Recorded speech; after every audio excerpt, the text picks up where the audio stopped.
성부와 성자와 성령의 이름으로 말씀을 드립니다. 오늘은 주님의 공연 대축일입니다. 동방 박사들이 아기 예수를 방문하고 그로 인해서 아기 예수가 공적으로 드러난 날이라 해서 이제 공연절, 공연 대축일을 이렇게 얘기를 하는 거죠. 개신교에서는 주연절 이렇게 표현하기도 합니다. 공연, 공적으로 드러나다라는 뜻이죠. 영어로는 에피펀이라고 합니다. 에피펀. 오늘 공연 대축일을 맞아 아기 예수님이 공적으로 드러나도록 도운 인물들에 대해서 좀 소개를 하고자 합니다. 앞서 말씀드린 것처럼 동방박사 때문에 공연절, 공연 대축일, 주연절 이렇게 시작이 됐습니다만 동방박사들 이외에 저는 두 인물을 더 소개하고자 합니다. 시므온이라는 사람이 있었습니다. 시므온. 성경의 기록은 이렇습니다. 누가복음 2장 25절 이하의 말씀입니다. 예루살렘에는 시므온이라는 사람이 살고 있었다. 이 사람은 의롭고 경건하게 살면서 이스라엘의 구원을 기다리고 있었다. 그에게는 성령이 머물러 계셨는데 성령은 그에게 주님께서 약속하신 그리스도를 죽기 전에 꼭 보게 되리라고 알려주셨던 것이다. 이렇게 기록을 하고 있습니다. 그래서 이제 시므온은 기다리고 있는 것이죠. 기다리고 있습니다. 이게 기다리고 있는 시므온에게 아기 예수가 나타납니다. 예수의 부모가 첫 아들에 대한 율법 규정을 지키기 위해서 아기 예수를 데리고 성전에 데리고 오죠. 데리고 오고 시므온은 그 아기 예수를 알아보고 두 팔로 안으면서 기도를 합니다. 성경에는 이렇게 기록되어 있습니다. 주여, 이제는 말씀하신 대로 이 종은 평안히 눈 감게 되었습니다. 주님의 구원을 제 눈으로 보았습니다. 만민에게 베푸신 구원을 보았습니다. 그 구원은 이방인들에게는 주의 길을 밝히는 빛이 되고 주의 백성 이스라엘에게는 영광이 됩니다. 이렇게 아기를 받아 안고 이렇게 기도를 하는 겁니다. 이렇게 기도를 한 뒤에 옆에 있는 어머니 마리아를 보고 이렇게 얘기합니다. 이 아기는 수많은 이스라엘 백성을 넘어뜨리기도 하고 일으키기도 할 뿐이십니다. 이 아기는 많은 사람의 반대를 받는 표적이 되어 당신의 마음은 예리한 칼로 찔리듯 아플 것입니다. 그러나 반대자들의 숨은 생각을 드러나게 할 것입니다. 이렇게 마리아에게 얘기했습니다.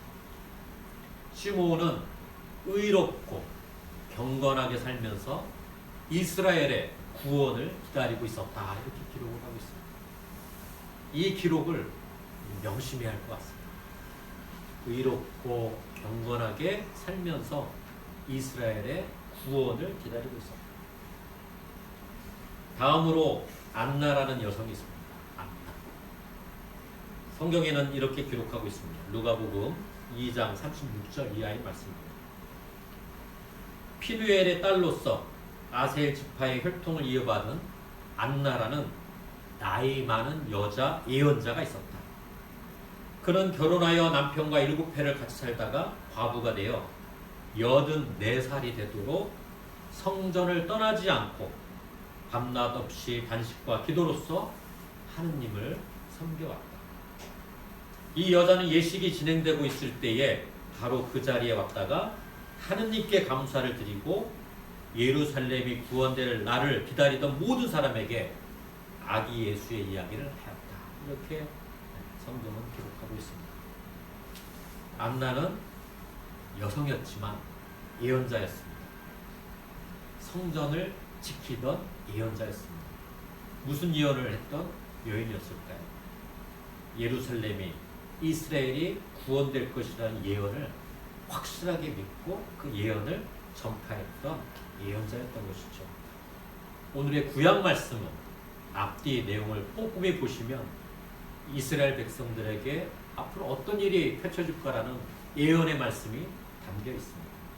그것을 안나는 기억하고 사람들에게 전하는 역할을 했던 것이죠. 시므온과 안나 이외에 공연절의 유래가 되는 존재들, 즉 동방박사와 관련된 기록이 있습니다. 오늘 마테오복음 우리가 들은 복음의 말씀이 그렇습니다. 다시 한번 제가 성경에 기록된 말씀을 말씀해 드리겠습니다. 예수께서 헤로데 왕 때 유다 베들레헴에서 나셨는데 그때의 동방에서 박사들이 예루살렘에 와서 유다인의 왕으로 나신 분이 어디 계십니까? 우리는 동방에서 그분의 별을 보고 그분에게 경배하러 왔습니다. 이렇게 묻습니다. 이 질문을 듣고 헤로데 왕이 어떻겠습니까? 당황. 성경에는 당황했다 이렇게 표현하고, 당황한 것은 물론 예루살렘이 온통 훌렁거렸다 이렇게 성경은 기록을 하고 있습니다. 또 9절 이하의 말씀을 보니까 박사들은 길을 떠났다. 그때 동방에서 본 그 별이 그들을 앞서 가다가 마침내 그 아기가 있던 곳에 이르러 멈추었다.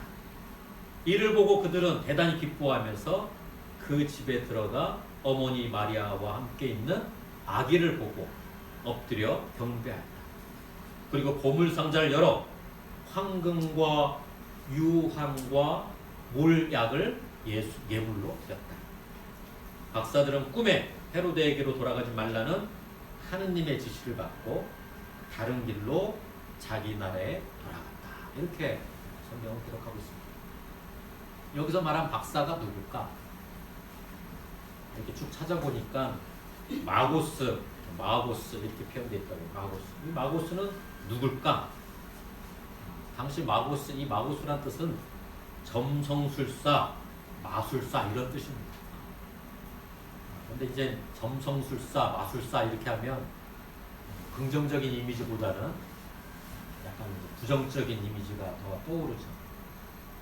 특히 이제 오늘날 우리 주변을 혼란스럽게 하는 것도 어떻게 보면 이런 기운들, 이런 현상들이 많이 있어서 더 혼란스럽지 않나 이렇게 되더라고요. 그러나 이 마태복음에서 얘기하는 이 박사들은 점성술사나 마술사의 그런 의미로 얘기한 게 아닙니다. 이들은 탁월한 지혜를 가진 이방세계의 현자들이다라는 그런 의미를 가지고 마태복음은 기록을 하고 있습니다. 그래서 이제 우리 개신교회는 이런 전통이 없습니다만 천주교 전통, 특히 굉장히 오래된 그런 나라의 전통들을 보면 이 동방박사 3명이라고 우리가 쓰리킹스라고 하는 3명이라고 알고, 이 사람들 이름까지 전승되고 있어요. 근데 그게 뭐 실제 그런지 아닌지 그건 모르죠. 저도 예전에 스페인에 갔다가 우연찮게 공연절 축제를 이렇게 옆에서 지켜봤는데 의리의리하게 축제를 하더라고요. 의리의리하게. 그리고 심지어 그리스도교 역사를 보면 이 세 분을 이렇게 성인으로 이렇게 추대해서 공경했던 흔적들도 있습니다. 왜 그러냐면 이 동방박사들이 나타남으로 해서 아기 예수를 봉으로 해서 아기 예수는 이스라엘 사람들이 기다리던 이스라엘 사람들의 메시아가 아니라 이제는 이스라엘이라는 경계를 뛰어넘어, 유다라는 경계를 뛰어넘어 온 인류의 구원자가 되었다라는 것을 이 동방박사들의 등장으로 가능해졌다라고 믿고 있기 때문에 굉장히 중요한 의미를 담는 것이죠. 이들은 황금과 유향과 모략을 예물로 가져왔습니다. 이 말씀을 오늘 드릴까 말까 이렇게 하다가 그래도 우리가 공연절의 의미를 알려면 적어도 이런 뜻은 좀 알아야겠다 싶어서 좀 이 말씀도 잠깐 드리고자 합니다. 혹시 이 새 예물이 가지고 있는 의미가 무엇인지 조금 들은 바 있으세요? 들었지만 아마 다 잊어버렸을 겁니다. 다시 한번 기억을 회복하기 위해서 설명을 드렸습니다. 황금은 가장, 뭐 지금도 그렇잖아요. 가장 값이 비싸고 귀한 보물이잖아요. 그러니까 박사들이 황금을 드렸다는 것은 아기 예수님 당신은 이 세상에서 고귀한 사람입니다. 고귀한 존재입니다. 물론 이제 황금은 돈으로 따질 수 있지만 돈으로 따질 수 없을 만큼의 그런 값진 존재입니다. 이걸 상징을 하기 위해서 드렸다고 합니다. 유향은 사실 우리는 이제 전통적인 성전이 아니다 보니까 유향을 거의 안 피는데 유향은 뭡니까? 우리가 이제 우리 대성당 같은 데 보면 성찬례 하기 전에 항상 이게 유향을 피잖아요. 유향은 대사제로서 하느님의 아들이심을 뜻한다고 그래요. 그래서 과거 거룩한 성전에서 제사를 드릴 때 이렇게 유향을 이렇게 태우지 않습니까? 그런 것처럼 아기 예수님은 우리 인류를 위해서 경건한 공헌물이 될 것이다. 이런 상징의 의미를 담고 있다고 합니다. 그리고 마지막 모략 발음이 어떻게 모략은 모략 저는 좀 생소한 단어예요. 모략은. 근데 모략은 일종의 방부제 역할을 하는 식물에서 나오는 걸 채취해서 하는데 방부제 역할을 하는 겁니다. 그래서 이집트 같은데 이제 미라 만들 때도 모략을 집어넣어서 그 형체가 오래 갈 수 있도록. 그래서 이 왜 모략을 동방 박사들이 아기 예수께 봉헌했을까? 이거는 예수님의 앞으로 죽음에 대한 걸 예시를 했다는 것이죠. 장래 당신은 이렇게 돌아가실 것입니다. 물론 뭐 그런 이야기를 구체적으로 하지 않았지만 이런 상징물을 통해서 그리스도의 순환의 역사를 예물로 통해서 표시를 했다는 것이죠. 황금과 유향과 모략을 가져온 이 동방 박사들을 통해서 아기 예수는 구약에서 흔히 얘기하는 이스라엘 민족의 구원자가 아니라 인류의 구원자로 이 세상에 오셨다라는 것이 공적으로 드러난 날이 되는 것이죠. 공연절 아침에 우리는 새 종류의 인물들에 대해서 이렇게 알아보았습니다. 설명을 드렸습니다. 이들에 의해 아기 예수는 공적으로 드러나는 것이죠. 이들이 아기 예수를 알아보지 못했다라면 공적으로 드러날 수가 없었던 겁니다. 알아봤기 때문에 드러날 수가 있었던 것이죠. 그리고 이 알아본 사건은 언제 일어났어요? 지금으로부터 뭐 이렇게 정확한 수치일 수는 없겠습니다만 2025년 전에 일어난 거예요. 그죠?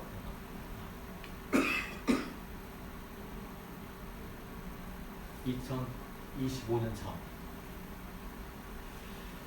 지난달 우리는 대림절기를 보냈습니다. 대림절기 때 우리는 두 가지를 기다린다고 말씀을 드렸던 기억이 납니다. 아기 예수의 탄생. 근데 뭐 2025년 전에 아기 예수가 다시 태어나는 걸 기다리는 건 아니었겠죠. 그렇죠? 또 다른 기다림이 있다고 했습니다. 다시 오실 그리스도. 이건 약속이기 때문에 그 기다림의 마음으로 우리는 대림절기를 보냈죠. 오늘날 그리스도인이란 누굴 말할까? 아주 단순합니다. 다시 오실 그리스도를 기다리는 존재들. 이게 그리스도입니다. 그러면 다시 오실 그리스도를 알아보아야 하는 거잖아요.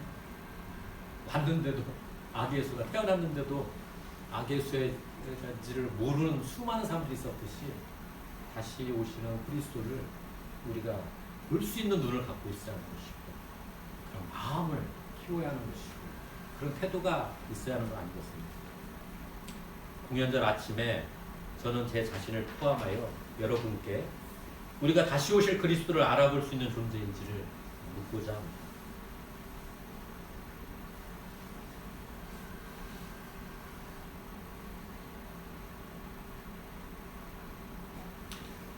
우선 우리 공동체가 저는 시므온과 안나와 같이 이스라엘의 구원을 기다리는 존재가 되기를 소망합니다. 여기서 말하는 이스라엘의 구원이란 지금 전쟁 중에 있는 그 이스라엘의 구원을 말하는 게 결코 아닙니다. 누군가는 막 시위할 때 이스라엘 국기도 가져오고 마치 이스라엘 민족 자체가 무슨 하느님의 어떤 하느님 백성의 어떤 대리자인 것 마냥 그렇게 인식을 하고 있는데, 앞서 아기 예수님의 태어남을 기다렸고 알아본 그 존재들에 의해서 그런 민족적인 경계에 머무는 그런 존재가 아님을 우리가 알았기 때문에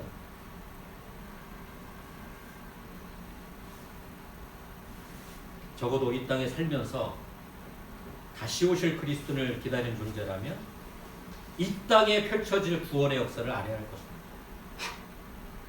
시므온과 안나가 이스라엘의 구원을 기다리고 있듯이 2025년 전 그 유대 땅에서 기다리고 있듯이 우리는 이 땅에서 우리 민족의 구원의 역사를 기다려야 할 것입니다. 이 민족의 구원을 두고 많은 사람들이 다양하게 이야기합니다.